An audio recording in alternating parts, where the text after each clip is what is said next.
తాకట్లో ఉన్న మీ బంగారాన్ని విడిపించి ఆ రోజు ఆన్లైన్ రేటుకి కొంటాం. Sharma gold company. నమస్కారం, నేను మీ జాహ్నవి. ముందుగా ప్రేక్షకులందరికీ సంక్రాంతి పర్వదిన శుభాకాంక్షలు. మరి అందరూ సంక్రాంతి పండుగ చేసుకోవడానికి రెడీ అయిపోయారు కదా. సో దాదాపుగా అందరూ టికెట్లు అన్ని బుక్ చేసేసుకుని ఉన్నారు కదా. ఈ కార్యక్రమంలో ప్రేక్షకులందరికీ మరి భోగి పర్వదిన శుభాకాంక్షలు.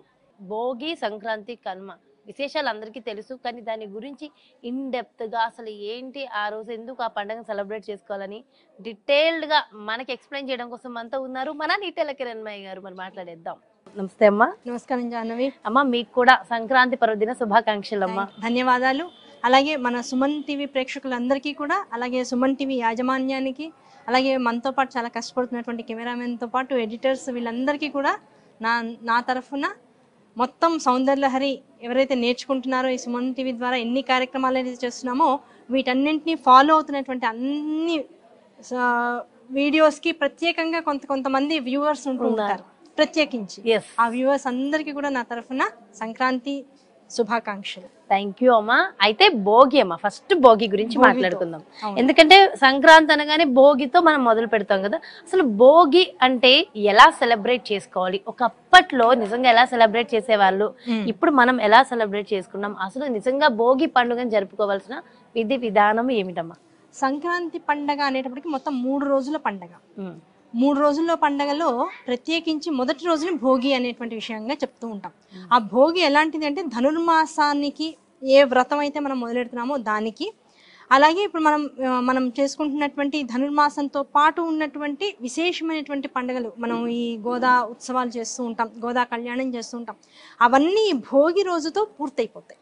ఇంకా రేపటి నుంచి అంటే సంక్రాంతి రోజు నుంచి మొదలయ్యేటువంటిది ఏమిటంటే ఉత్తరాయణ పుణ్యకాలం, దక్షిణాయనం కూడా భోగితో అయిపోతుంది. భోగితో పూర్తయ్యేటువంటి దక్షిణాయనము, ధనుర్మాసము, ఈ రెండింటికి నమస్కారాలు చేసుకుంటూ ఇన్నాళ్ల పాటు అంటే ఒక మొత్తం ఉత్తరాయణం, దక్షిణాయనం అనేటువంటి 2 భాగాలుగా విభజించబడ్డటువంటి సంవత్సర కాలాన్ని కనుక మనం తీసుకుంటే అందులో ఇప్పటిదాకా ఉన్నటువంటి దక్షిణాయనం ఏదైతే ఉందో ఇదంతా కూడా దేవతలకి రాత్రి సమయం అని చెప్తూ ఉంటాం.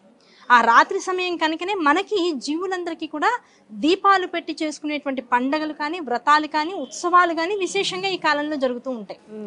వాళ్ళు అలర్ట్ గా లేనప్పుడు మనం జాగ్రత్తగా ఉండాలి. మనం బాగా నిద్రావస్థలో మొత్తం ప్రపంచం అంతా కూడా కాస్త పర్వాలేదు అనుకునేటువంటి సమయం వాళ్ళకి పగలు సమయం అవుతూ ఉంటుంది. ఉత్తరాయణం నుంచి ఇంకా 6 రోజులు మొదలవుతూ ఉంటాయి.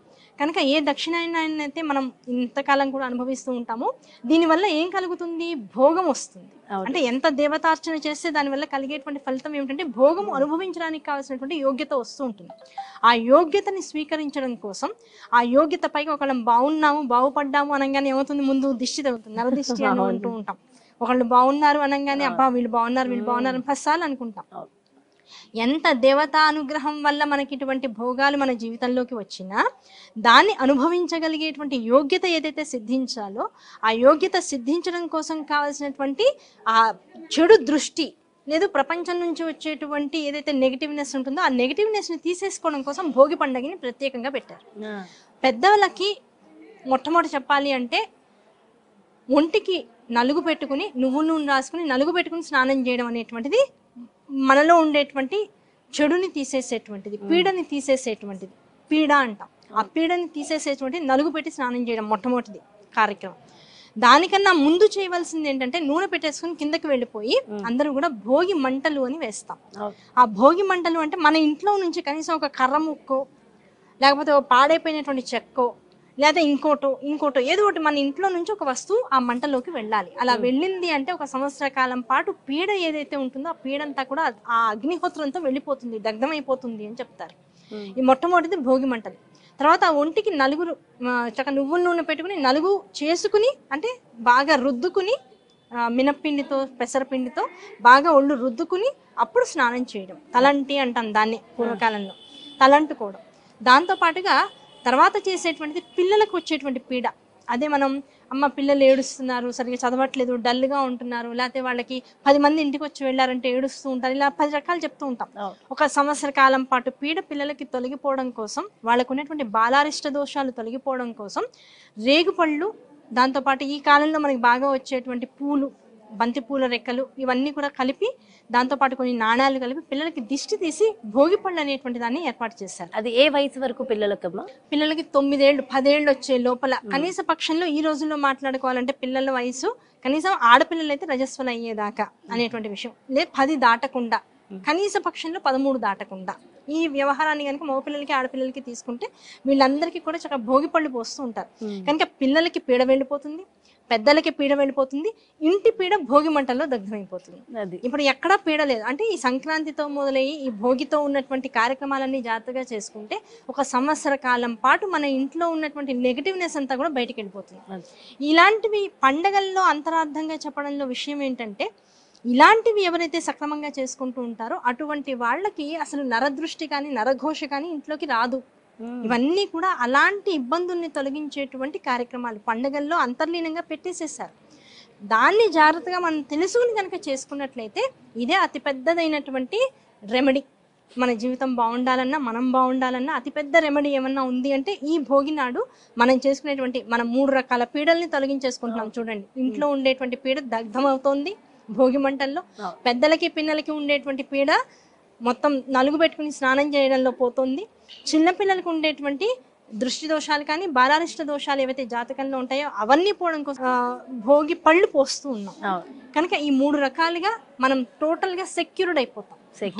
భోగి పండగ అనేటువంటిది ఎలాంటి అంటే భోగమును అనుభవించడం కోసం ఏర్పాటు చేసినటువంటి అద్భుతమైనటువంటి వ్యవస్థ.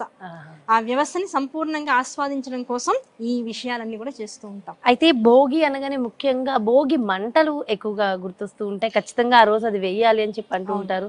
ఎందుకు భోగి మంటలు వేస్తారు? భోగి మంట చెప్పుకున్నాం కదా, మన ఇంట్లో ఉన్నటువంటి పీడ. అయితే ఆ భోగి మంటల్లో వేసే వస్తువులు ఏం వేయాలి? చెక్కలు, పాడైపోయినటువంటి మన ఇంట్లో డెకలమ్స్ పాడైపోతూ ఉంటాయి, అలాగే మంచాలు ఒక్కోసారి పాడైపోతూ ఉంటాయి, దాంతోపాటు కుర్చీలు పాడవుతూ ఉంటాయి. అలాగే ఒక 10 ఏళ్ళు 15 ఏళ్ళు అయిపోయినటువంటి ఇళ్లల్లో మన కిటికీలు దర్వాజాలు ఇవి కూడా కాస్త చెదపడుతూ ఉంటాయి, పాడైపోతూ ఉంటాయి. ఈ పాడైపోయినప్పుడు అవన్నీ ఏం చేస్తామంటే మనం తీయించేసేసి పడేస్తూ ఉంటాం.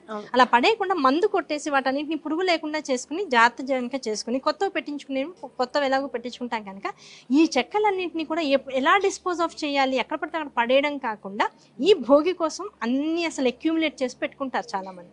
అలాగే పిల్లలు రాసుకునేటువంటి ప్యాడ్స్ పాడైపోతూ ఉంటాయి, విరిగిపోతూ ఉంటాయి.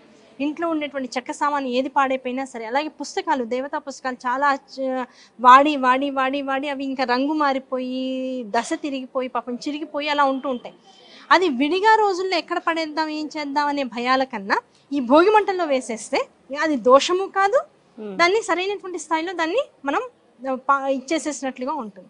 కనుక ఈ విషయాలు ఇలా మన ఇళ్లలో ఉండేటువంటి దేవతా పుస్తకాలు కావచ్చు, దేవతా పటాలు, పాత రోజుల్లో పటాలు విరిగిపోయినవి కావచ్చు, గ్లాస్ కాకుండా దేవతా పటాలని ఎలా మనం దాన్ని సరైనటువంటి స్థాయిలోకి తీసుకువెళ్ళాలి, అవి వాడుకోలేము, ఉంచుకోలేము, అలానే బయట ఎక్కడ పడితే అక్కడ పడేయలేము.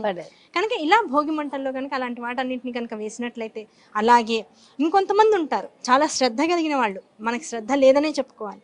ప్రతి పండక్కి సంవత్సర కాలం నుంచి ఏం చేస్తాం, ఉగాదికి, సంక్రాంతికి, అలాగే తర్వాత వచ్చేటువంటి పండగలు ఏవైతే ఉంటాయో వాటన్నింటికి కూడా, శివరాత్రికి, కృష్ణాష్టమికి, అలాగే ఇంట్లో పెళ్ళిళ్ళు జరిగినా, ఒడుగులు జరిగినా, లేకపోతే ఇంకో రకమైనటువంటి కార్యక్రమాలు శుభకార్యాలు ఏవి జరిగినా వాటన్నింటి సమయంలో మనము మన ప్రధాన గుమ్మానికి కట్టినటువంటి బంతిపూలు కావచ్చు, మన అరటి బోధలు కావచ్చు, మామిడి ఆకుల తోరణాలు కావచ్చు, ఇవన్నీ కూడా ఎండిపోతాయి.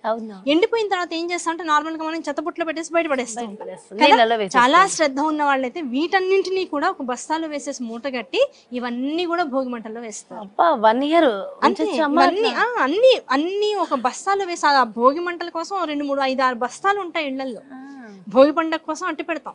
మన ఇంట్లోంచి ఇవన్నీ వెళ్ళిపోయి అందులో పడ్డాయంటే ఈ కార్యక్రమాల వల్ల కానీ ఇంకో విషయాల వల్ల కానీ మనకి ఇంట్లో వచ్చినటువంటి నరదృష్టి నరఘోష అంతా కూడా ఆ భోగి మంటల్లో వెళ్ళిపోయి ఇవన్నీ కూడా దగ్ధం అయిపోయి మనకి అనంతమైనటువంటి పుణ్యము లభించడం, దాంతోపాటు పీడ వదిలిపోవడం అనేటువంటి జరుగుతూ ఉంటుంది. ఇది అంతరార్థం. ఓకే, అయితే భోగి అనగానే భోగ భాగ్యాలు అని అంటూ ఉంటారు, అంతే కదా. మన పీడ ఎప్పుడైతే పోయిందో ఇంకా అనుభవించేదంతా భోగమే. అంతే. నిజంగా చాలా మంచి మంచి విషయాలు తెలియజేశారమ్మా. తెలియని కొత్త విషయాలు కూడా తెలియజేశారు. నిజంగా థ్యాంక్ యూ సో మచ్ అమ్మా. నమస్కారం. చూసారు కదండి, భోగ భాగ్యాలను ఎందుకు కలగజేస్తోంది, అసలు భోగి వెనక ఉన్న ఆంతర్యం ఏమిటి, భోగి రోజు ఖచ్చితంగా ఆచరించవలసిన విధి విధానాలు ఏమిటి, ఎంతో అద్భుతంగా వివరించారు కదా. సో చాలా చాలా మంచి ఇన్ఫర్మేషన్. మరి ఏమైనా మీ దగ్గర అంటే ఎలా అయితే మీరు ఫాలో అవ్వాలనుకున్నారో, మీ దగ్గర ఏమైనా పాత వస్తువులు ఉంటే ఆ విధంగా ఫాలో అయ్యి భోగిని అందరూ భోగ భాగ్యాలతో హ్యాపీగా చేసుకోవాలని మనస్ఫూర్తిగా కోరుకుంటూ మరో చక్కటి కార్యక్రమంతో మళ్ళీ మీ ముందుకు వచ్చేస్తాను. నమస్కారం.